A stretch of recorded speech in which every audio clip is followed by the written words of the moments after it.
అసూయ పడుతున్నారా? ఓర్వలేకపోతున్నారా? ప్రేమ లేని వారిగా ఉన్నారా? అయితే సత్యవాక్కు అనే టీవీ కార్యక్రమాన్ని వీక్షిద్దాం. Praise the Lord. Jesus Christ prayer ministries వారు నిర్వహించు సత్యవాక్కు అనే టీవీ కార్యక్రమాన్ని వీక్షిస్తున్న మీ అందరికీ మా వందనాలు. ఇప్పుడు మా మామయ్య గారైన పాస్టర్ ఏ సాల్మన్ రాజు గారు వాక్యోపదేశాన్ని అందించెదరు. మనందరం విని దైవ దీవెనలు పొందుకుందాం. Praise the Lord. ప్రభు నామానికి మహిమ కలుగును గాక. మన ప్రభువును రక్షకుడైన యేసుక్రీస్తు నామంలో సత్యవాక్కు అనే ఈ టీవీ కార్యక్రమాన్ని వీక్షిస్తున్న సహోదరి సహోదరులందరికీ వందనాలు తెలియపరుస్తున్నాం. మంచిది. ఈ సమయం ముందు దేవుని వాక్యాన్ని మనం వినడానికి స్పాన్సర్ చేసిన కుటుంబం సహోదరి దీవెనమ్మ గారు, వారికి ప్రభునామంలో వందనాలు తెలియపరుస్తున్నాం. వారిని వారి కుటుంబాన్ని ప్రభు దీవించును గాక. మంచిది. క్రీస్తునంతరా మరి పరిశుద్ధమైన బైబిల్ గ్రంథంలో నుంచి దేవుని వాక్యాన్ని మనం చదువుకున్నాం. ఆదికాండము 4వ అధ్యాయము 10వ వచనం. అప్పుడు ఆయన, నీవు చేసిన పని ఏమిటి? నీ తమ్ముని రక్తము యొక్క స్వరము నేల నుండి నాకు మొరపెట్టుచున్నది. ప్రార్థన చేసుకున్నాం. ప్రేమ కలిగిన మా ప్రియ పరలోకమందున్న మా తండ్రి, పరిశుద్ధుడా నీకు వందనాలు. చదవబడిన లేఖన భాగాన్ని దీవించు. నీ సన్నిధి మాకు తోడుగా ఉంచి నడిపించమని వేడుకుంటున్నాం. ప్రార్థన చేస్తూ శృతిస్తూ గణపరుస్తున్నాను ప్రభువా. మరి నీ పక్షమున నిలవబడుకున్న మమ్మల్ని జ్ఞాపకం చేసుకోండి. ఏ మాటలైతే మా అందరితో మీరు మాట్లాడాలి అని ఉద్దేశించున్నారో ప్రతి మాట నా హృదయంలో పెట్టి నోటి ధరనిపించండి. వినగలిగిన చెవి గ్రహించే జ్ఞానము, వాక్యానుసారమైన జీవితాన్ని అందరికి దయచేయమని అడుగుతున్నాం. అలాగనే ఈ వాక్యం వినపోతున్న ప్రతి బిడ్డను బలపరచండి. ఈ వాక్యాన్ని స్పాన్సర్ చేసిన కుటుంబాన్ని మీరు బలపరచండి. దీవెనమ్మ గారిని దీవించి ఆస్వాదించి బలపరిచి మహిమ పొందుకోమని వేడుకుంటూ ప్రార్థిస్తూ యేసుక్రీస్తు పరిశుద్ధ నామములో అడుగుతున్నాను తండ్రి. ఆమెన్. దేవుని నామానికి మహిమ కలుగును గాక. సమయం ముందు చదువుకున్నటువంటి లేఖన భాగంలో నుంచి ఈరోజు మన ధ్యానాంశము చదువుకున్న లేఖన భాగం వచ్చి ఆదికాండము 4వ అధ్యాయము 10వ వచనం మనం చదువుకున్నాం. 14వ వచనం వరకున్న సారాంశాన్ని మనం తెలుసుకోబోతున్నాం. ఈ విషయాన్ని గమనిద్దాం. అదేవిధంగా ఈరోజు మన అంశం ఏంటంటే, దేవుడు కొన్నిటిని మన మీద సాక్ష్యముగా ఉంచున్నాడు అన్న అంశం మీద మనం దేవుని వాక్యాన్ని ధ్యానం చేసుకొని మరి ముందుకి కొనసాగదాం. ఇక్కడ చదువుకున్న లేఖన భాగం సందర్భం మనందరికీ తెలిసినారా. ఈ భూలోకంలో ఉన్నటువంటి మొదటి మనుషుడు ఆదాము. తర్వాత ఆదాములో నుంచి అవ్వను దేవుడు తీశాడు. పక్కటెముక మాంసాన్ని తీసి అవ్వను చేశాడు. వారిద్దరిని జతపరిచాడు. ఆదాము అవ్వని కూడినప్పుడు కయీను అనే మరి ఒక వ్యక్తి జన్మించడం జరిగింది. మొట్టమొదటి మానవుడు రక్త మాంసంలో తల్లికి పుట్టినవాడు కయీను. తర్వాత రెండవ కుమారుడు హేబేలు పుట్టాడు. అవ్వ ఆదాములకి 2 కుమారులు మనం ఇక్కడ చూస్తూ ఉన్నాం. కయీను భూమిని సేద్యపరిచేవాడు, భూమిని వ్యవసాయం చేసేవాడు. అలాగనే హేబేలు గొర్రెలను మందలను మేపేవాడు, గొర్రెలను కాసేవాడు. గమనించండి క్రీస్తునంతరా, వీరిద్దరూ ఒకరోజు దేవుని దగ్గరికి అర్పణ తీసుకొచ్చినప్పుడు దేవుడు హేబేలు అర్పణ అంగీకరించాడు. కయీను అర్పణ దేవుడు అంగీకరించలేదు. అయితే గమనించండి, ఇప్పుడు కోపం ఎవరి మీద ఉండాలి? మామూలుగా కయీను కోపపడ్డాడు. ఎవరి మీద కోపపడ్డాడు అని అంటే గమనించండి, తన తమ్ముడైన హేబేలు మీద కోపపడి తన తమ్ముడైన హేబేలును చంపేయడం జరిగింది ఆ పొలంలో. గమనించండి. అయితే ఆలోచించండి, ఆ యొక్క తమ్ముని యొక్క రక్తము నేలలో ఒలికించబడ్డప్పుడు ఆ నేలలో నుండి దేవునికి మొరపెట్టింది ఆ రక్తము క్రీస్తునందు. గమనించండి. తర్వాత ఇప్పుడు కయీనుకి ఎవరి మీద కోపం రావాలి? దేవుణ్ణి అడగాలి. మామూలుగా, అయ్యా నా అర్పణ ఎందుకు మీరు అంగీకరించలేదు అని దేవుణ్ణి అడగాల్సిన వాడు. కానీ తన తమ్ముడైన హేబేలు మీద పడి అతన్ని చంపాడు. గమనించండి. ఎందుకంటే హేబేలు తన యొక్క మందల నుంచి శ్రేష్టమైనవి, తొలిసూరు పుట్టినవి, శ్రేష్టమైనవి, బలిసినవి, మంచివి దేవునికి హృదయపూర్వకంగా ఇచ్చాడు. అలాగనే కయీను కూడా తన భూమిలో నుంచి కొంత పంటను తీసుకొచ్చాడు. కానీ దేవుడు దాన్ని అంగీకరించలేదు. తన హృదయము దేవుని ఎదుట మంచిది కాదేమో. గమనించండి. క్రీస్తు యేసునందులరా అయితే దేవుణ్ణి అడగాలి, నా అర్పణ ఎందుకు మీరు అంగీకరించలేదయ్యా అని దేవుణ్ణి అడిగి ఉండాల్సింది. కానీ తన తమ్ముడిని చంపేశాడు. తర్వాత దేవుడు అడుగుతున్నాడు, ఇప్పుడు కయీనా నీ తమ్ముడు ఎక్కడ అన్నప్పుడు కయీనా అంటున్నాడు, నా తమ్మునికి నేనేమైనా కావిలి వాడినా అంటున్నాడు. చూడండి ఏ విధంగా సమాధానం ఇస్తున్నాడో, ఏ విధంగా మాట్లాడుతున్నాడో గమనించండి. అప్పుడు దేవుడు అంటాడు 10వ వచనం ప్రకారంగా మనం చూస్తే, ఇదిగో నీవు నీ తమ్ముడిని చంపావు, నీ తమ్ముడిని చంపితే ఆ రక్తము నేలలో ఒలికించబడింది, నేలలో నుండి నీ తమ్ముడి రక్తము నాకు మొరపెడుతుందని చెప్పాడు. దేవునికి మహిమ కలుగునుగాక. గమనించండి, ఈరోజు మన ఏ అంశం మీద దేవుని వాక్యాన్ని ధ్యానం చేసుకుంటున్నామంటే పిల్లరా, దేవుడు కొన్నిటిని మన మీద సాక్ష్యముగా ఉంచున్నాడు. దాంట్లో నుంచి మొదటి పాయింట్ ఏంటంటే, ఏబేలు రక్తము భూమిలో నుండి దేవునికి మొరపెట్టుచున్నది. దేవునికి మహిమ కలుగునుగాక. అవును పిల్లరా, మొదటి పాయింట్, దీని మీద మనం దేవుని వాక్యాన్ని ధ్యానం చేసుకోబోతున్నాం. హేబేలు రక్తము భూమిలో నుండి దేవునికి మొరపెడుతుంది. కయీను అనుకున్నాడు, ఇక్కడ ఎవరు లేరులే సాక్ష్యంగా అనుకున్నాడు, మేమిద్దరమే కదా ఉండేది అనుకున్నాడు, ఇక్కడ ఇంకెవరు ఉన్నారులే అనుకున్నాడు, ఇంకెవరు చెప్తారులే దేవుడికి అనుకున్నాడు. గమనించండి, ఇక్కడ ఏం చేసినా శలామని అయిపోతుందిలే అనుకున్నాడు. క్రీస్తు నందు పిల్లరా గమనించండి, ఈ వాక్యం వింటున్న దేవుని బిడ్డ, సహోదరి సహోదరుడా, మనం ఏం చేసేది పిల్లరా గమనించండి, మనం ఎక్కడున్నది, ఏం చేస్తున్నది పిల్లరా, ఎలా ప్రవర్తిస్తున్నది, ఎలా జీవిస్తున్నది, దేవునికి సాక్ష్యం చెప్పి కొన్ని భూలోకంలో దేవుడు పెట్టున్నాడు. క్రీస్తున్న పిల్లరా, ఎవరు కూడా నన్ను ఎవరు చూస్తున్నారులే అనుకోకూడదు, నేను చేసేది ఎవరికి తెలుసులే అనుకోకూడదు పిల్లరా.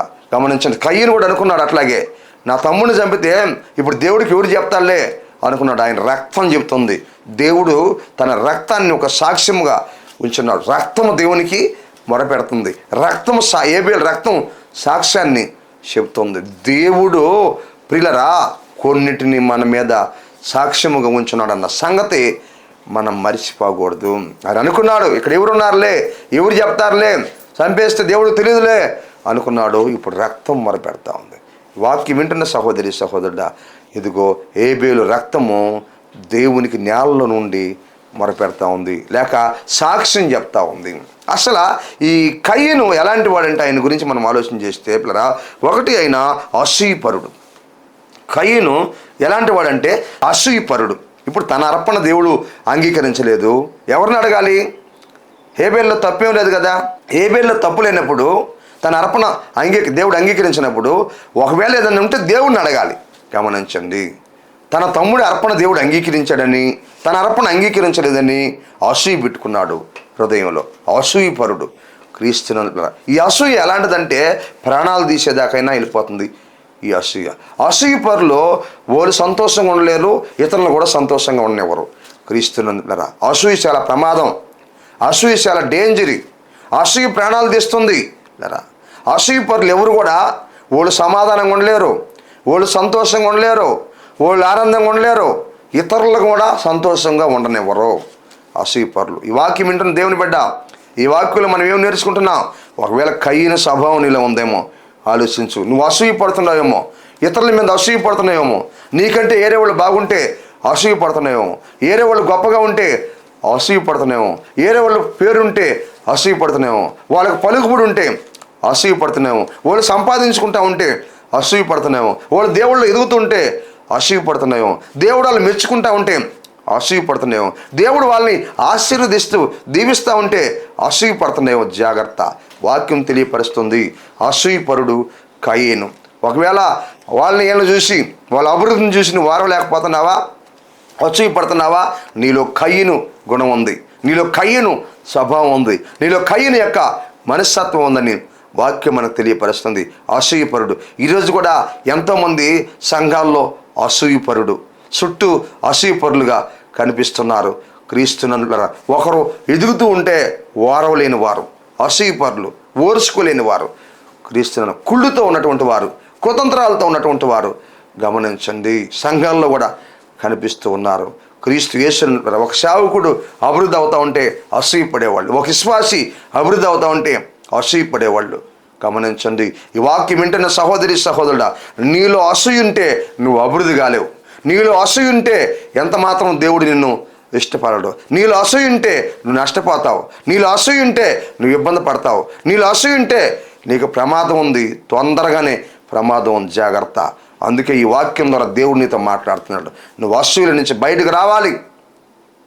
క్రీస్తునందు అసూయపడు. అందుకనే దేవుణ్ణి అడగాల్సిన వాడు, నా అర్పణ ఏమయ్యా అంగీకరించలేదు, నాలో ఏమన్నా పొరపాటు ఉందా, ఏమన్నా బలహీనత ఉందా, నేను సరి చేసుకుంటాను, నేను దిద్దుకుంటాను అని అడగాల్సిన వాడు, ఒరే నా అర్పణ దేవుడు అంగీకరించలేదే, నా తమ్ముడి అర్పణ దేవుడు అంగీకరించాడని చెప్పి వాడినే లేకుండా చేయాలి, వాడినే చంపేయాలని చంపేశాడు అసూయపరుడు. ఈ వాక్యం వింటున్న దేవుని బిడ్డ జాగ్రత్త. ఒకటి అసూయపరుడు, రెండోది వారవలేనివాడు. ఎదుటి వారి ఎదుగుదలను చూసి వారవలేనివాడు, ఎదుటి వారి ఘనతను చూసి వారవలేనివాడు కయీను. క్రీస్తునందు ప్రియ దేవుని బిడ్డ ఆలోచించు. ఎదుటి వారి యొక్క అభివృద్ధిని చూసి వారవలేనివాడు, ఎదుటి వారి యొక్క మేలును చూసి వారవలేనివాడు, ఎదుటి వారి యొక్క గొప్పతనాన్ని చూసి వారవలేనివాడు. వారవలేని మనసు కలిగి ఉన్నాడు. ఈ వాక్యం వింటున్నా నా ప్రియ సహోదరి సహోదరుడా, నీ జీవితంలో కూడా వారవలేని మనసు కలిగి ఉన్నావేమో, ఎదుటి వారిని చూసి ఓర్చుకోలేకపోతున్నావేమో, వాళ్ళకు ఉంది నాకు లేదు అనుకుంటున్నావేమో. గమనించు, వారి యొక్క అభివృద్ధిని చూసి నువ్వు వారవలేకపోతున్నావేమో, జాగ్రత్త. ఇది కయీను మనసు. ఇలాంటి కయీను మనసు కలిగిన వారు, కయీను స్వభావం కలిగిన వారు సంఘాల్లో విచ్చలవిడిగా ఉన్నారు ఈరోజు. ఎదుటి వారి యొక్క అభివృద్ధిని చూసి, ఎదుటి వారి యొక్క ఆశీర్వాదాన్ని చూసి, ఎదుటి వారి యొక్క మేలును చూసి గమనించండి, ఎదుగుదలను చూసి వారం లేక కుళ్ళుకునేవారు ఈరోజు అనేక మంది ఉన్నారు. అటువంటి లక్షణాలు నువ్వు కలిగి ఉంటే ప్రభు నీతో మాట్లాడుతున్నాడు. ఆత్మదేవుడు నీ హృదయంతో ప్రేరేపిస్తున్నాడు. వాక్యం వింటున్న దేవుని బిడ్డ జాగ్రత్తగా ఉండు. లేఖనాలు తెలియపరుస్తున్నాయి. వారం లేని మనసు కలిగి ఉన్నావా? ఎదుటి వారు మంచి వస్త్రాలు కట్టుకుంటే వారం లేకున్నావా? ఎదుటి వారు మంచి భోజనం చేస్తుంటే వారం లేకుండా ఉన్నావా? ఎదుటి వారికి ఉద్యోగం వస్తే వారం లేకపోతున్నావా? ఎదుటి వారికి బాగా పొలం పండితే వారం లేకపోతున్నావా? గమనించు. ఎదుటి వారు డెవలప్ అవుతూ ఉంటే వారం లేకపోతున్నావా? ఎదుటి వారిని దేవుడు ఆశీర్వదిస్తూ ఉంటే వారం లేకపోతున్నావా? మరి వారికి ఉంది నాకు లేదు అని ఏడుస్తున్నావా? కుళ్ళుతో ఉన్నావా? కుతంత్రాలతో ఉన్నావా? జాగ్రత్త ప్రియ దేవుని బిడ్డ, ఇది కయీను గుణమో, కయీను స్వభావమో. ఆ స్వభావం ఉన్నంతకాలం నువ్వు అభివృద్ధి కాలేవు. ఆ స్వభావం ఉన్నంతకాలము, ఆ గుణం ఉన్నంతకాలము, ఆ తలంపులు ఉన్నంతకాలము, ఆ ఆలోచనలు ఉన్నంతకాలము నువ్వు డెవలప్ కాలేవో, దేవుని మేలు చూడలేవో, నువ్వు సంతోషంగా ఉండలేవో, నువ్వు సమాధానంగా ఉండలేవో, నువ్వు ఆరోగ్యంగా ఉండలేవో, నువ్వు నెమ్మదిగా ఉండలేవో. దేవుడు మాట్లాడుతున్నాడు, ఆలోచించు. మూడోది, ఆయనలో ఉన్న గుణం ఎలాంటిదంటే, కయీనులో సహోదరుని మీద ప్రేమ లేనివాడు. వాక్యం వింటున్నది, తన తమ్ముడే కదా, తోడబుట్టినోడు కదా, తమ్ముడు కదా, ఆ తమ్ముడిని చంపేశాడు. చూసారా, రక్త సంబంధాన్ని కూడా అనుకోలేదు, తోడబుట్టినోడు అనుకోలేదు. చూసారా, మేము కలిసి తిరిగాము అనుకోలేదు. గమనించండి, కలిసి పెరిగాము అనుకోలేదు. తోడబుట్టిన తమ్ముడినే చంపేసంటే తన సహోదరుని మీద ప్రేమ లేనివాడు. గమనించండి, ఒకటి అసూయపరుడు, రెండోది వారం లేనివాడు, మూడోది గమనించండి. వాక్యం మనం గమనిస్తే ఆయనలో ఉన్నటువంటి లక్షణాలు, తన సహోదరుడి మీద ప్రేమ లేనివాడు. వాక్యం వింటున్న దేవుని బిడ్డ ఆలోచించు. ఒకవేళ నీ సహోదరుల మీద ప్రేమ లేకుండా ఉన్నావా? ఆలోచించు. దేవుని బిడ్డ గమనించు. నీ తోడబుట్టిన వాళ్ళ మీద నీవు ప్రేమ లేకుండా ఉన్నావా? నీ తోడబుట్టిన వాళ్ళ మీద పగతో ఉన్నావా? నీ తోడబుట్టిన వాళ్ళ మీద కక్షతో ఉన్నావా? నీ తోడబుట్టిన వాళ్ళని చూసి ఓర్చుకోలేకున్నావా? ప్రేమ చూపించలేకున్నావా? ప్రేమను కనుపరచలేకున్నావా? జాగ్రత్త, ఆలోచించు. లేఖన భాగం నీకు తెలియపరుస్తూ ఉంది. ఈ సమయంలో నీ తోడబుట్టిన వాళ్ళు కదా, ఎందుకు వాళ్ళ మీద అంత కక్ష? ఎందుకు వాళ్ళంటే అంత అసూయ? ఎందుకు వాళ్ళంటే వారలేకపోతున్నావు? ఎందుకు అంత కక్ష? ఎందుకు అంత భేదం? ఎందుకు అంత కుళ్ళు? ఎందుకు అంత కుతంత్రాలు? నీ తోడబుట్టిన వాళ్ళే కదా, నీ రక్త సంబంధులే కదా, ఒక తల్లికి పుట్టారు కదా. ఆలోచన చేయండి. ఎందుకు వాళ్ళని అంత కోపం? ఎందుకు వారికి అంత కీడు చేయాలనుకుంటావు? ఎందుకు వాళ్ళని అంత నష్టపరచాలనుకుంటున్నావు? గమనించు. ప్రమాదం, దేవుడు ఉన్నాడు, చూస్తున్నాడు. ప్రమాదంలో పడతావు, చిక్కుల్లో పడతావు, సమస్యల్లో పడిపోతావు, ఇబ్బందుల్లో పడిపోతావు, శోధించబడతావు, చాలా నష్టాల్లోకి వెళ్ళిపోతావు, దిక్కు లేకుండా పోద్ది. క్రీస్తునందు పిల్లరా గమనించండి. తన సహోదరుని మీద ప్రేమ లేనివాడు. ఒరే నా తోడబుట్టినోడిని ఈ చేతులతో ఎలా చంపేది? కలిసి పెరిగాం, కలిసి తిన్నాం, కలిసి ఉన్నాం, ఎలా చంపేది అనుకున్నాడేమన్నా? అనుకోలేదు. అంటే తన సహోదరుని మీద కయ్యనికి ప్రేమ లేదు. ఈరోజు ఈ వాక్యం ఏంటంటే దేని బిడ్డ, నీ జీవితంలో కూడా నీ సహోదరుల మీద ప్రేమ లేకుండా ఉన్నావా? మీ అన్నదమ్ముల మీద ప్రేమ లేకుండా ఉన్నావా? మీ అక్కల చెల్లి మీద ప్రేమ లేకుండా ఉన్నావా? గమనించండి. నీ రక్త సంబంధుల మీద ప్రేమ లేకుండా ఉన్నావా? ఆలోచించు. ప్రేమ లేదు అంటే నీకు పగతో ఉన్నావంటే, కుళ్ళుతో ఉన్నావంటే, కక్షతో ఉన్నావంటే అదేమిటో తెలుసా? అది కయ్యను స్వభావం. కయ్యను స్వభావం ఉంటే ఎప్పటికైనా నువ్వు నష్టపోతావు. కయ్యను గుణం ఉంటే ఎప్పటికైనా నువ్వు నష్టపోతావు. ప్రియ దేవుని బిడ్డలారా, వాక్యం ఒక మాట తెలియపరుస్తుంది. ప్రేమ లేనివాడు మరణమందు నిలిచి ఉన్నాడని. క్రీస్తునందు పిల్లరా, ప్రేమ లేనివాడో మరణమందు నిలిచున్నాడు. ప్రేమించేవాడు మరణముల నుంచి జీవములోకి దాటున్నాడని వాక్యం తెలియపరుస్తుంది. ప్రేమ లేనివాడు మరణమందు నిలుచున్నాడు అంటే వాడు మరణములో ప్రయాణం చేస్తున్నాడో, మరణం వానికి సమీపంగా ఉంది, మరణం వానికి అందుబాటులో ఉంది, మరణం ఎప్పుడైనా వాడిని ముంచేస్తుంది, మరణం ఎప్పుడైనా వాడిని తాకుతుంది, మరణం ఎప్పుడైనా వాడిని పతనం చేస్తుంది. వాడు నిలుచున్నదే మరణమందు. క్రీస్తునందు పిల్లరా, గమనించండి. ప్రేమ లేనివాడు మరణమందు నిలుచున్నాడు. ఈరోజు ప్రేమ లేకుండా ఉన్నావా? సహోదరి సహోదరుడు, ఈ వాక్యం ద్వారా దేవునితో మాట్లాడుతున్నాడు. ప్రేమ లేదంటే నువ్వు మరణంలో ఉన్నావు. మరణం నీకు సమీపంగా ఉంది. ఆత్మీయంగా నువ్వు మరణిస్తావు. జాగ్రత్త. ఆత్మీయ మరణాన్ని పొందుకుంటావు. ఈరోజు కూడా అనేక మంది సంఘాల్లో కూడా తన తోటి సహోదరి సహోదరులంటే ప్రేమ లేని వారిగా కనిపిస్తున్నారు. సంఘాల్లో ప్రేమ లేని వారిగా కనిపిస్తున్నారో, సంఘాలకు వస్తున్నారే కానీ ఇట్లరా ప్రేమ కనిపించడం లేదు. ఇట్లరా ఒకరికొకరికి మాటలు లేవు, ఒకరికొకరికి సంబంధాలు లేవు, ఒకరి మధ్య ఆత్మీయత లేదు, అనుబంధం అనేది లేదు. ఇట్లరా ఎవరి పాటికి వాళ్ళు బిగించుకొని వస్తున్నారు, బిగించుకొని కూర్చుంటున్నారు, బిగించుకొని వెళ్ళిపోతుంటున్నారు. చూసారా? అంత పగబెట్టుకొని గమనించండి, అక్కడ కూర్చోవటం నీకు వాక్యము దేవుడి నీతో ఆ వాక్యం నీలో పనిచేస్తుందా? అంత పగబెట్టుకొని అక్కడ కూర్చుంటే వాక్యం నీలో పనిచేస్తుందా? గమనించి నీ తోటి సహోదరి సహోదరులను నువ్వు ప్రేమించాలి కదా. గమనించండి, వాళ్ళు ప్రేమించాలి కదా. నువ్వు యేసు రక్తం చేత కడగబడ్డారు, ఒకే సంఘంలో ఉన్నారు, ఒకే బాప్తిసం తీసుకున్నారు, ఒకే సంఘంలో ఉన్నారు, ఒకే వాక్యంలో ఎదుగుతున్నారు, ఒకే ఆత్మలో పాలు పంపులు పొందిన వారిగా ఉన్నారు. ప్రియులరా, గమనించండి, ఆలోచించండి. ఈరోజు అనేక మంది ప్రేమ లేదు. గమనించండి, నీ సహోదరులని, వాళ్ళ రక్త సంబంధాలు కావచ్చు, లేకపోతే ఆత్మీయ సహోదరులు కావచ్చు, వాళ్ళ విషయంలో ప్రేమ లేకపోతే నువ్వు మరణమందు నిలుచున్నావు అంటే, నువ్వు ప్రమాదంలో ఉన్నావు అంటే, నువ్వు డేంజర్లో ఉన్నావు అంటే, నువ్వు అపాయంలో ఉన్నావు. జాగ్రత్త. ఇప్పటి నుంచైనా నీ మనసు మార్చుకో, నీ తలంపులు మార్చుకో, నీ చెడు ఉద్దేశాలను మార్చుకో. సంఘంలో అందరితో సమాధానంగా ఉండు, సంఘంలో అందరినీ ప్రేమించు, సమాజంలో ప్రేమించు, కుటుంబంలో అందరినీ ప్రేమించు, భేదం లేకుండా ప్రేమించు. దేవునికి మహిమ కలుగును గాక. క్రీస్తునందు పిల్లరా, ప్రేమ లేనివాడు మరణమందు నిలిచిన వాక్యం చెప్తుంది. 4వ గుణం ఏంటంటే, తన సహోదరుణ్ణి చంపి రక్తాన్ని చిందించాడు. తన సహోదరుని చంపి రక్తాన్ని ఒలికించాడు, లేక రక్తాన్ని చిందించాడు, హత్య చేశాడు, చంపేశాడు. గమనించండి, ఎంత ఘాతకానికి పాల్పడ్డాడో చూడండి. క్రీస్తునందు పిల్లరా, గమనించండి. తన తమ్ముడిని చంపేశాడు. తమ్ముడని చూడలేదు, రక్త సంబంధం చూడలేదు, తోడబుట్టినాడని చూడలేదు, నిలువున పడి చంపేశాడు, ప్రాణాలు తీసేశాడు. గమనించండి. ఇప్పుడు ఆ రక్తం ఏం చేస్తుందంటే, నేలలో నుంచి దేవునికి మొరపెడుతుంది, భూమిలో నుంచి దేవునికి మొరపెడుతుంది.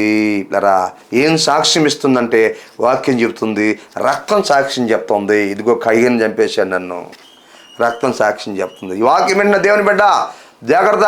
వాక్యం చెప్తుంది, ఈ సమయంలో నీ సహోదరులను బాధ పెడతా ఉంటే, నీ సహోదరులను ఇబ్బంది పడతా ఉంటే, వాళ్ళ రక్తం సాక్ష్యం చెప్తారు దేవునికి, వాళ్ళ రక్తం సాక్ష్యం చెప్తారు దేవునికే. నీ సహోదరుల మీద దాడి చేస్తున్నావా?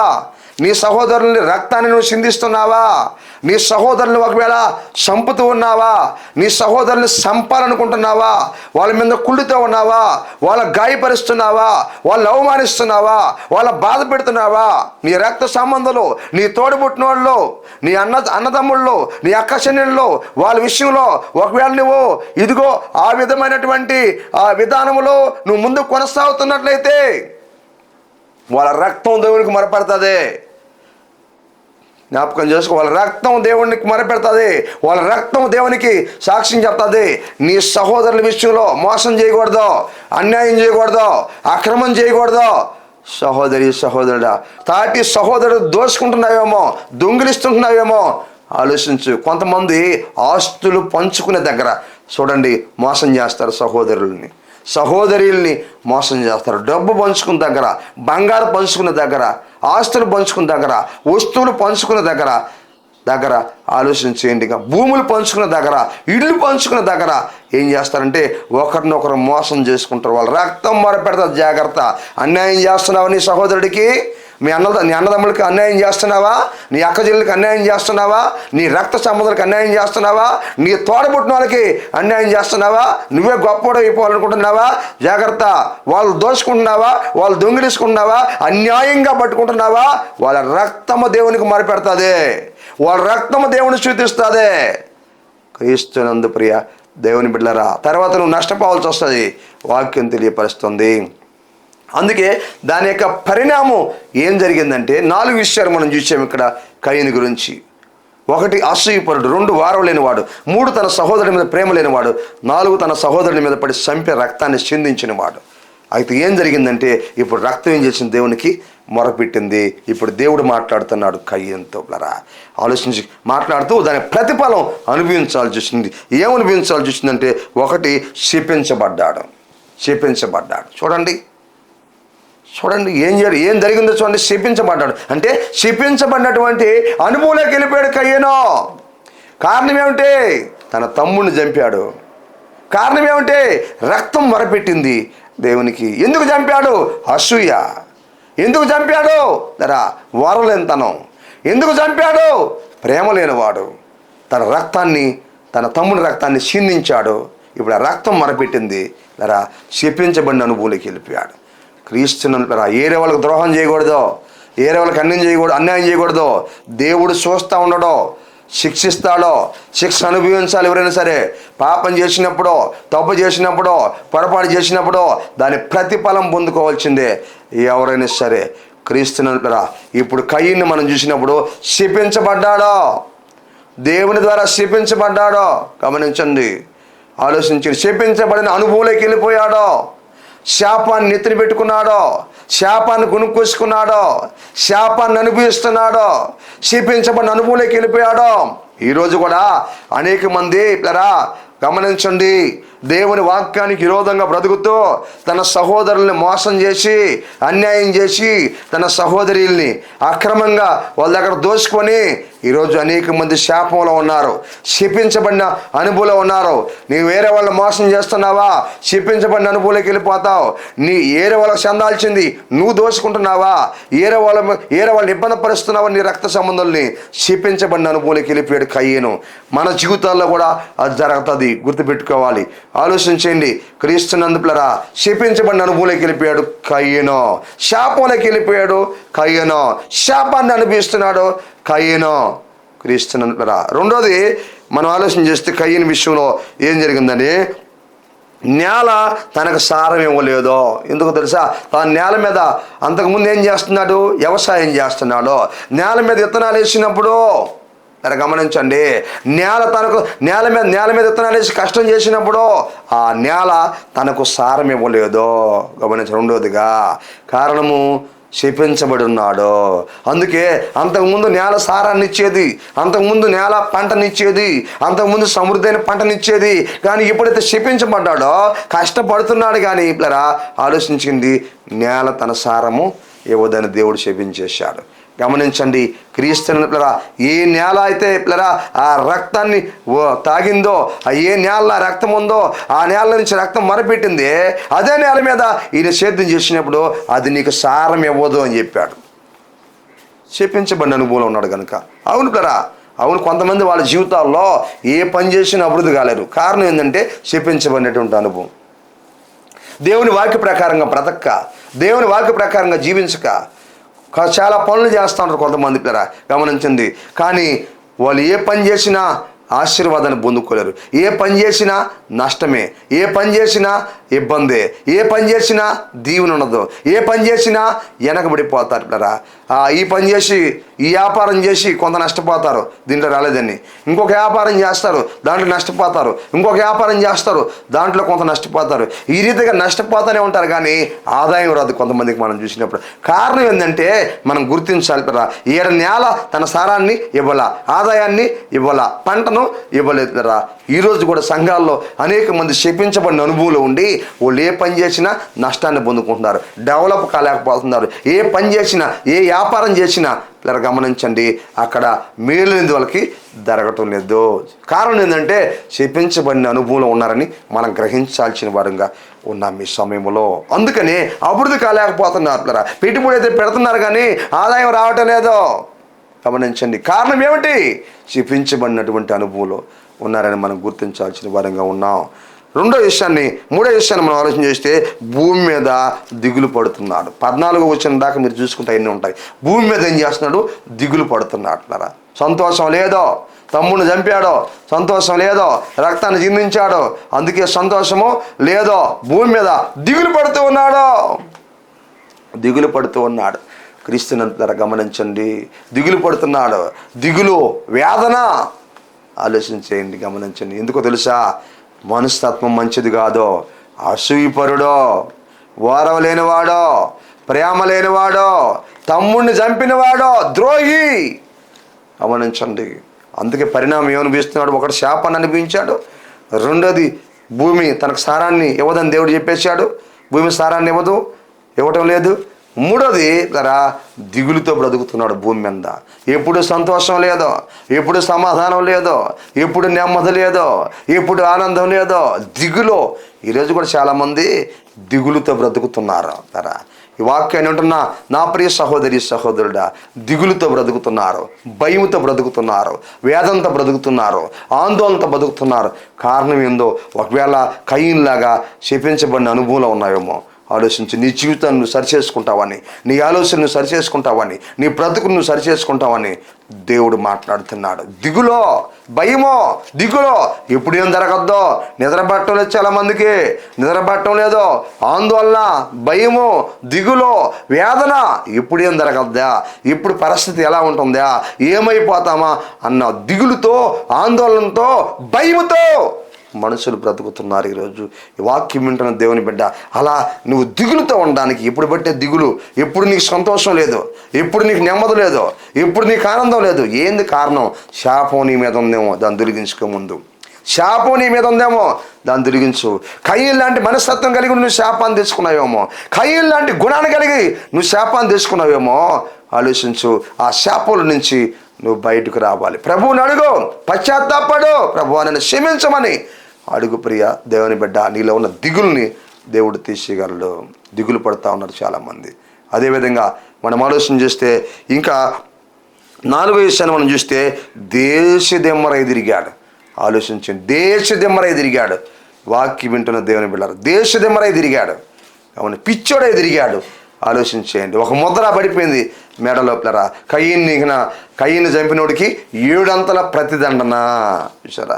అయ్యా, ఈ బాధ పడలేను, ఎవరైనా నన్ను చంపేదానికి సెలవు ఇవ్వమంటే దేవుడు దానికి కూడా అంగీకరించలేదు. ఒక ముద్ర పడిపోయింది కయ్యని మెడలో ఒక ముద్ర. ఏమిటంటే ఎవరైనా సరే ఈ కయ్యని కానీ చంపితే అతనికి 7 అంతల ప్రతిదండన. ఎవరు చంపుతానిక?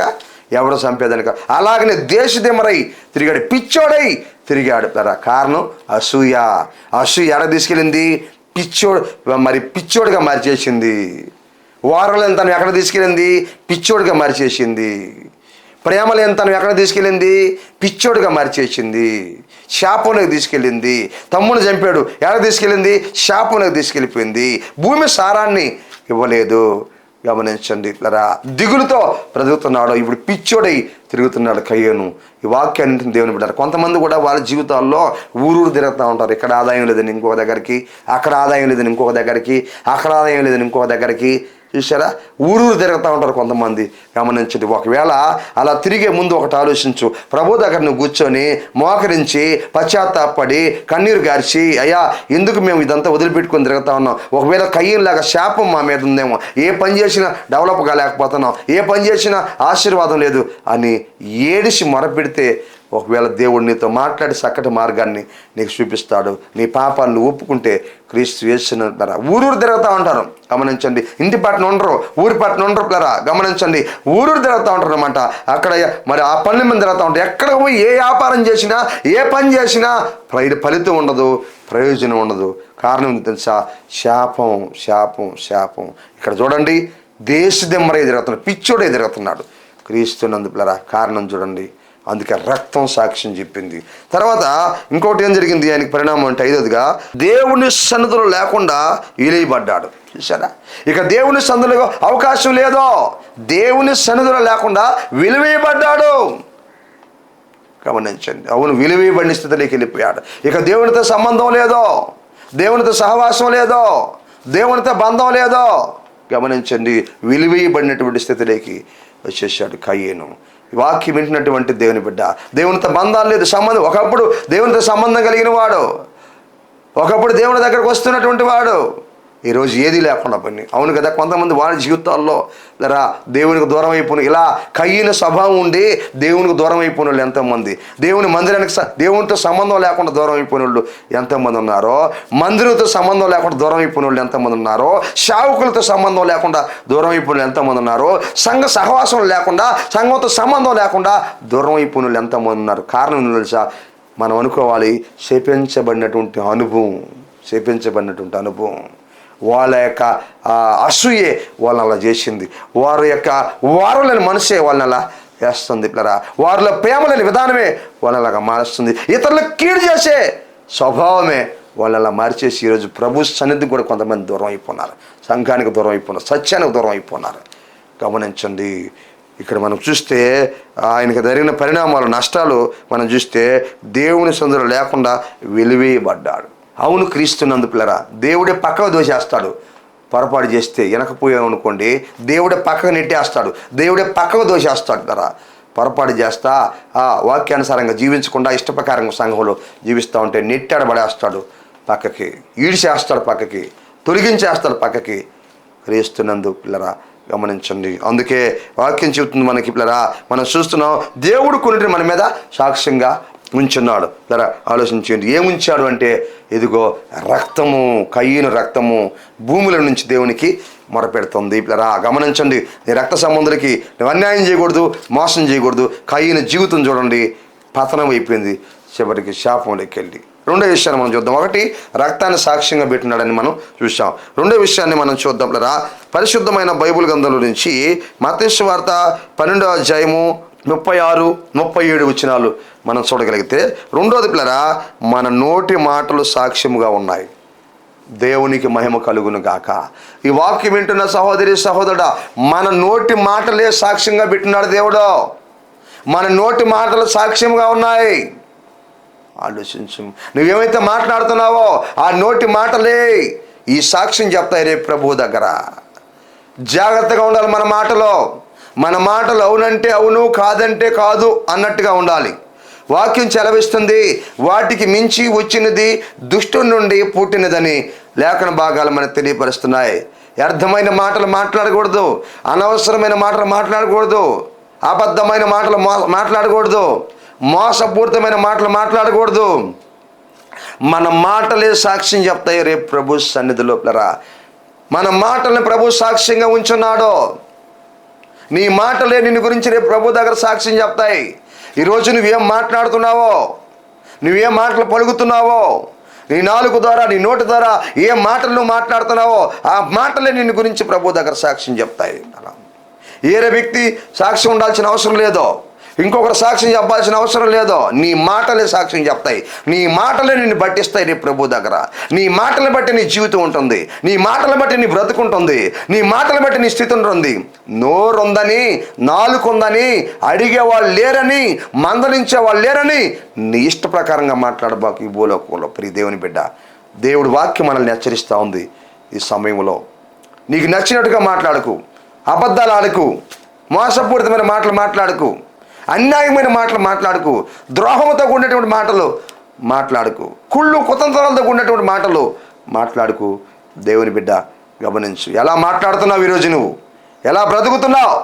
నీ మాటలు నీ నోటికి ఎవరో రాలేరు అనుకుంటున్నావు. జాగ్రత్త, నీ మాటలే ప్రభు దగ్గర నిన్ను పట్టించేస్తాయి. నీ మాటలను బట్టి తీర్పు జరుగుతుంది నీకు. ఆ రోజు నువ్వు నష్టపోతావు. ఆ రోజు నువ్వు నష్టపోకుండా ఉండాలని ఈ రోజు నీతో మాట్లాడుతున్నాడు ప్రభు. ఈ రోజు నిన్ను హెచ్చరిస్తున్నాడు ప్రభు. ఈ రోజు నీ హృదయాన్ని కదిలిస్తున్నాడు పరిశుద్ధాత్మ దేవుడు. రేపు నువ్వు గుండెలు బాదుకోకూడదు. ఈ రోజే నీతో మాట్లాడుతావు. నీ జీవితాన్ని సరిచేసుకో, నీ మాటలు సరిచేసుకో, నీ బ్రతుకును సరిచేసుకో, నీ సాక్ష్యాన్ని సరిచేసుకో, నీ కుటుంబాన్ని సరిచేసుకో, నీ ప్రవర్తన సరిచేసుకో. క్రీస్తునందు పిల్లరా ఆలోచించు, వాక్యం తెలియపరుస్తుంది. అక్కడ ఏమంటాడంటే మొదటి మాట మనము ఆలోచన చేస్తే చక్కటి మాట, మనుషులు పలుకు వ్యర్థమైన ప్రతి మాటను గూర్చి విమర్శ దినమున లెక్క చెప్పవలసి ఉన్నది. దేవునికి మహిమ కలుగును గాక. మనుషులు పలికే, రెండో పాయింట్లో మొదటి మాట, మనుషులు పలికే ప్రతి వ్యర్థమైన మాటను గురించి విమర్శ దినమున రేపు లెక్క అప్పచెప్పాల్సినట్టుగా ఉందని వాక్యం తెలియపరుస్తుంది. వ్యర్థమైన మాటలు మాట్లాడుతున్నావా? అనవసరమైన మాటలు మాట్లాడుతున్నావా? పనికి మాలిన మాటలు మాట్లాడుతున్నావా? వదరబోతు మాటలు మాట్లాడుతున్నావా? ప్రియ దేవుని బిడ్డ, నువ్వు దేవుని బిడ్డవైండి కూడా, సత్యాన్ని తెలుసుకొని కూడా, రక్షణ పొందిండు కూడా, వాక్యాన్ని వింటూ కూడా, పరలోకం ఉందని తెలుసు కూడా, నరకం ఉందని తెలుసు కూడా, తీర్పు ఉందని తెలుసు కూడా విచ్చలవిడిగా మాట్లాడుతున్నావా? జాగ్రత్త, నీ నోటికి కళ్ళెం పెట్టుకో. వ్యర్థమైన మాటలు మాట్లాడుతున్నావేమో. ప్రియ దేవుని బిడ్డ, వాక్యం తెలియపరుస్తుంది. సమయంలో విమర్శ దినమున మొదటి మాట, మనుషులు పలుకు వ్యర్థమైన ప్రతి మాటను గూర్చి విమర్శ దినమున లెక్క చెప్పాలి. మొదటి పాయింట్ ఏంటంటే, రెండో పాయింట్లో మొదటి మాట, నువ్వు మనుషులు పలికే ప్రతి వ్యర్థమైన మాటను గురించి విమర్శ దినమున లెక్క చెప్పాలి. ఆలోచించు. ఉదయం లేచి సాయంకాలం వరకు ఎన్ని మాటలు మాట్లాడుతున్నావు? నీ చుట్టూ ఉన్న వాళ్ళతో వ్యర్థమైన మాటలు ఎన్ని మాట్లాడుతున్నావు? ఆలోచించు. ఫోన్లో వ్యర్థమైన మాటలు ఎన్ని మాట్లాడుతున్నావు? ఆలోచించు. గమనించు పిల్లరా. ఏదో ఒక మాట చెప్పి తప్పించుకున్నావు అనుకుంటున్నావా? ఆలోచించు పిల్లరా. అబద్ధమైన మాటలు చెప్పడం కొంతమంది, ఏదో ఒక మాట చెప్పి ఆ సమయానికి తప్పించుకోవడం. ఆ సమయానికి ఇప్పుడు నువ్వు తప్పించుకోవచ్చు, రేపు నువ్వు తప్పించుకోలేవు ప్రభు దగ్గర. ఇప్పుడు ఏదో అబద్ధాలు ఆడేసి, ఇప్పుడు ఏదో ఒక మాట చెప్పేసి ఇక్కడ తప్పించుకోవచ్చు నువ్వు, రేపు ప్రభు దగ్గర నువ్వు తప్పించుకోలేవు. క్రీస్తునందు ప్రియ దేవుని బిడ్డలారా, నీ మాటలే నిన్ను గురించి సాక్ష్యం చెప్తాయి. విమర్శిద్దనన్నా, నువ్వు పలికే ప్రతి మాట పీడవుతూ ఉంటాయి, నువ్వు మాట్లాడే ప్రతి మాట పీడవుతూ ఉంటాయి. ఆ మాటలే ప్రభు దగ్గర సాక్ష్యం చెప్తాయి. ఒకటి మనం చూసాం, రక్తాన్ని సాక్ష్యంగా పెట్టినాడని.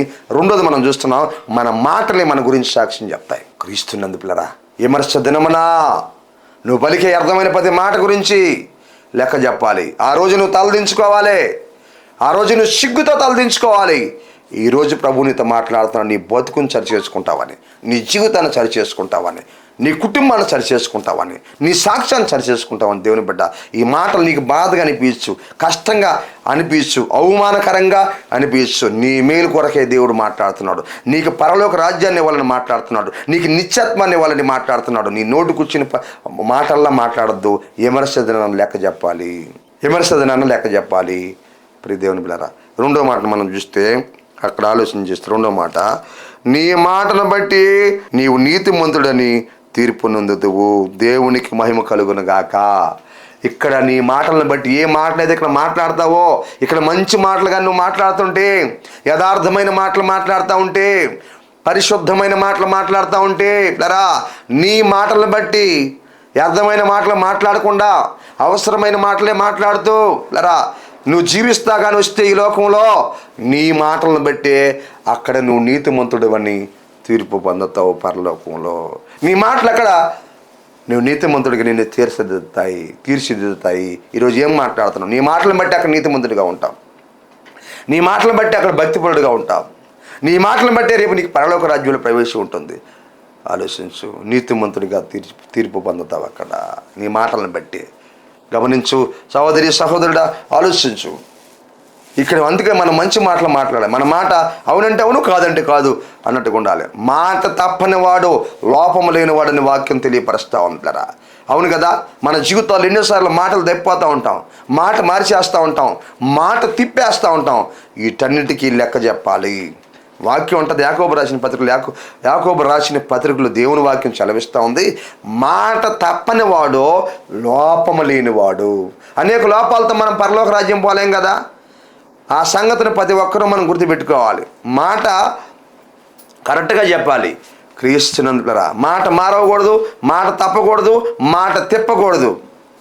గమనించండి, చాలా చక్కగా మన మాటలు ఉండాలి. వ్యర్థమైన మాటలు మన నోటి రాకూడదు.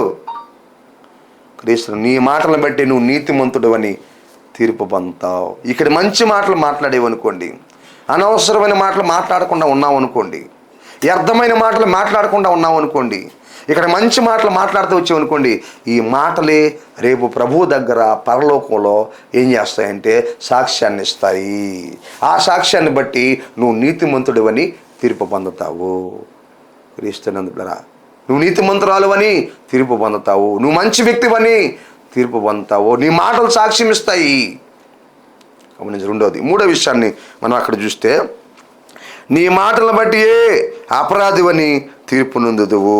జాగ్రత్త, నీ మాటలే అపరాధివని తీర్పు చెప్తా. ఇంకొక ఎవరు సాక్ష్యాన్ని ఏరే వాళ్ళని పెట్టుకోలేదు. ప్రభు సాక్ష్యం ఒకటక్కడ రక్తాన్ని పెట్టుకున్నాడు సాక్ష్యం. కయీను విషయంలో మనం ఆలోచన చేస్తే ఇక్కడ మన మాటలే మనల్ని పట్టిస్తాయి, మన మాటలే సాక్ష్యం చెప్తాయి. గమనించండి లరా, నీ మాటలను బట్టి నువ్వు అపరాధివని తీర్పు నొందదు, అనగా పాపివని తీర్పు నొందు. పాపికే ఉంది శిక్ష ఉంది. ఆ శిక్ష ఏంది? నిత్య నరకం. నిత్య నరకం. ఏ మాటలంటే ఆ మాటలు మాట్లాడేస్తున్నావా? నోటికి వచ్చిందల్లా మాట్లాడేస్తున్నావా? ఏ మాట ఇస్తే ఆ మాట మాట్లాడేస్తున్నావా? ఆ మాట అప్పటికి మాట్లాడి తప్పించుకుంటున్నావా? అమ్మయ్యా తప్పించుకున్నావు అనుకుంటున్నావా? మాట మార్చేస్తా, మాట తిప్పేస్తా. జాగ్రత్త, నీ మాటలను బట్టి నువ్వు అపరాధివని తీర్పు పొందుతావు. నీ మాటలు నిన్ను పట్టిస్తాయి. నీ మాటలే నిన్ను నిత్య నాశనానికి తీసుకెళ్ళిపోతాయి. నీ మాటలే నిన్ను నరకానికి తీసుకెళ్తాయి. నీ మాటలే నీకు భవిష్యత్తు లేకుండా చేస్తాయి. నీ మాటలే శాపన పోయే స్థలంలోకి తీసుకెళ్తాయి. అంటే ఇక్కడ కానీ అబద్ధమైన మాటలు, వ్యర్థమైన మాటలు కానీ పలుకుతుంటే ఆ మాటలు నరకానికి తీసుకెళ్ళిపోతాయి. ఈ వాక్యం వింటున్న నా సహోదరి సహోదరుడా, ఆలోచించు. దేవుని వాక్యం తెలియపరుస్తుంది. ఈరోజు నీ మాటలు ఎలా ఉన్నాయి? నీ జీవితం ఎలా ఉంది? నీ బ్రతుకు ఎలా ఉంది? ఆలోచించు. దేవుడు నీ మాటలను నీ మీద సాక్ష్యంగా పెట్టున్నాడు. ఆలోచించి మాట్లాడు, నిదానించి మాట్లాడు, జాగ్రత్తగా మాట్లాడు. వ్యర్థమైన మాటలు మాట్లాడొద్దు, అనవసరమైన మాటలు మాట్లాడొద్దు, లోకానుసారమైన మాటలు మాట్లాడొద్దు, పాపంతో కూడిన మాటలు మాట్లాడొద్దు. గమనించు, అనేకమైన లోపాలతో మనం పరలోక రాజ్యం పోలేము. గమనించండి, నోరు అగ్ని లాంటిది. ఇది కాల్ చేస్తుంది, ఇది తగలబెడుతుంది, పోవాల్సిన చోటకు పోకుండా ఆపేస్తుంది, పరలోకం పోనీయకుండా. జ్ఞాపకం చేసుకోండి. ఒక నోటి నుండి రెండు జలాలు రావు కదా. ఆలోచించు. నువ్వు నిజమైన మారు మనసు పొందుంటే, నిజమైన రక్షణ పొందుంటే ఆలోచించు. నీ మాటలు కరెక్ట్గా ఉండాలి. సహోదరి సహోదరుడా, వాక్యం మనకి ఇక్కడ చక్కగా తెలియపరుస్తూ ఉంటుంది. అందుకే వాక్యం తెలియపరుస్తూ ఉంటారా, ఆ దేవుని వాక్యం తెలియపరుస్తూ ఉంటారా. చక్కటి మాట మనం చూసాము. ఇదిగో కయీను ఏబేలు మీద పడి ఏం చేశాడంట? చంపాడు. ఏబేలు రక్తము నేలలో నుండి దేవునికి మరిపెడుతుంది. రా ఆలోచించి. అందుకే మనం ఏం చూసాము? దేవుడు కొన్నిటిని మన మీద సాక్ష్యముగా ఉంచున్నాడు. ఒకటి ఏం సాక్ష్యంగా ఉంచాడంటే, ఒకటి రక్తాన్ని సాక్ష్యంగా ఉంచాడు. ఎవరి విషయంలో జరిగింది? ఏబేలు విషయంలో జరిగింది. రా గమనించండి. కయీను ఏబేలును చంపాడు. కారణం ఏంటంటే, ఒకటి తన అర్పణ దేవుడు అంగీకరించలేదని, తన తమ్ముడు అర్పణ అంగీకరించాడని ఆ కోపంతో అసూయతో తమ్ముడిని చంపాడు. ఒకటి అసూయపరుడు. రెండోది ప్రేమల వారం లేనివాడు. మూడోది ఎలాంటి వాడు ఆయన అంటే ప్రేమ లేనివాడు. రా నాలుగోది తన తమ్ముడి మీద పడి తన తమ్ముడి రక్తాన్ని చిందించిన వాడు. 4 తప్పులు అటు చూద్దాం. దానికి పరిమాణం ఏం జరిగింది? దానికి తగువైనట్టుగా ఏం జరిగింది? దానికి ప్రతిఫలంగా ఏం జరిగింది అంటే రా శపించబడ్డాడు. ఒకటి దేవుడి చేతిలో. 2 రా ఇదిగో ఆలోచించండి. ఏం జరిగిందంటే నేల తనకు సారము ఇవ్వదని దేవుడు చెప్పాడు. 3 ఏం జరిగిందంటే దిగులు పడుతూ ఉన్నాడు. 4 దేశదిమరి పిచ్చోడు ఎదిరిగాడు. 5 రా దేవునికి మరి దేవుని సందులో ఉండకుండా వెలివేయబడ్డాడు అని చూసాం. నీ రక్త సంబంధాల విషయంలో నువ్వు జాగ్రత్తగా ఉండాలి. ప్రియ దేవుని బిడ్డ ఆలోచించు. తర్వాత 2వ పాయింట్ మనం చూసాము. గమనించండి. మన నోటి మాటలే సాక్ష్యం ఇస్తాయని చెప్పి మనం చూస్తూ ఉన్నాం కదా. దేవుడు సాక్ష్యంగా పెట్టినాడని మనం చూసాము. అందుకే మనుషులు పలికే ప్రతి వ్యర్థమైన మాట గురించి విమర్శ దినాలు లెక్క చెప్పాలని వాక్యం తెలియపరుస్తుంది. అలాగనే మనం చూసాం, నీ మాటలను బట్టి నువ్వు నీతిమంతుడవని రేపు తీర్పు పొందుతావని చూసాం. నీ మాటలను బట్టే అపరాధి అవుతావని తీర్పు పొందుతావని మనం చూసాం. క్రీస్తు నిలపరా, ఈరోజు నీకేం అర్థమైంది? ఈ వాక్యం వింటున్నా సహోదరి సహోదరుడా, మనం ఎవరు నష్టపోవాలని ప్రభువుకి ఇష్టం లేదు. అందుకే ఆయన 2026 సంవత్సరాల క్రితము ఈ భూలోకానికి వచ్చి కన్య మరియమ్మ గర్భమందు జన్మించి 33.5 సంవత్సరాలు ఇక్కడ జీవించి మనందరి పాపాల కోసం, సర్వలోకంలో ఉన్న ప్రజలందరి పాపాల కోసం, అపరాధాల కోసం, దోషాల కోసం, అతిక్రమాల నిమిత్తమే తన ప్రాణాన్ని పెట్టాడు, రక్తాన్ని గార్చాడు, సమాధి చేయబడ్డాడు, తిరిగి మళ్ళా లేచాడు, పరలోకం ఆరోహణమయ్యాడు. ఆ ప్రభువు నేడో రేపో రాబోతున్నాడు. ఆ రాకడ కొరకై మనం సిద్ధపడదాం, అనేకులను సిద్ధపడదాం. అటు కృప ప్రభువు మనకు దయచేయను గాక. ప్రార్థన చేసుకున్నాం. ప్రేమ కలిగిన మా ప్రియ పరలోక తండ్రి, వందనాలు, స్తుతులు, స్తోత్రాలు, కృతజ్ఞతలు చెల్లిస్తున్నాం. మహిమ, ఘనత, ప్రభావం చెల్లిస్తున్నాం నాయన. ఎత్తబడిన వాక్యానికి మీరే నీరుగట్టి ఫలింపులకు తీసుకురామని అడుగుతూ ప్రార్థిస్తూ చిన్న ప్రార్థన దీవించమని, వాక్యాన్ని పత్తిబిడిన బలపరిచి కయ్యని స్వభావం ఎవరిలో లేకుండా మీరు సహాయం చేసి నాయన మహిమ పొందుకు గొప్ప మార్పు ఎన్న ప్రజల్లో మీరు తీసుకురామని అడుగుతూ ప్రార్థన చేస్తూ శుద్ధిస్తూ గణపరుస్తూ సర్వ సచివులకు నడిపించమని, వాక్యాన్ని స్పాన్సర్ చేసిన సహోదరి దీవెనమ్మ గారిని దీవించి ఆస్వాదించి బలపరిచి వాళ్ళ కుటుంబాన్ని రక్షించమని యేసు నామములో అడుగుతున్నాను తండ్రి, ఆమేన్. మన పరమ తండ్రి అయిన దేవుని ప్రేమ, ఆయన కుమారుడైన యేసుక్రీస్తు వారి కృప, పరిశుద్ధాత్మ దేవుని కన్నుని సావాసము ఇక్కడ ఉన్న మనకి భూలోకున్న సకల పరిశుద్ధులందరికీ ఇప్పుడు ఎల్లప్పుడూ సదాకాలము తోడయుండి నడిపించును గాక, ఆమేన్. ఎంతవరకు శ్రద్ధగా దేవుని వాక్యాన్ని మీ అందరికీ కూడా ప్రభు యేసు నామములో వందనాలు తెలియపరుస్తున్నాను. ప్రభు మిమ్మల్ని అందరినీ దీవించి ఆశీర్వదించును గాక, ఆమేన్. మీ ప్రార్థన అవసరతలకు సంప్రదించవలసిన మా ఫోన్ నంబర్లు 9959458024 మరి యొక్క నెంబర్ 9640495124. మా అడ్రస్ కోడూరు కండ్రిగా సోస్త్రికం టిపి గూడూరు మండలం నెల్లూరు జిల్లా. మీ అందరికీ మా వందనాలు.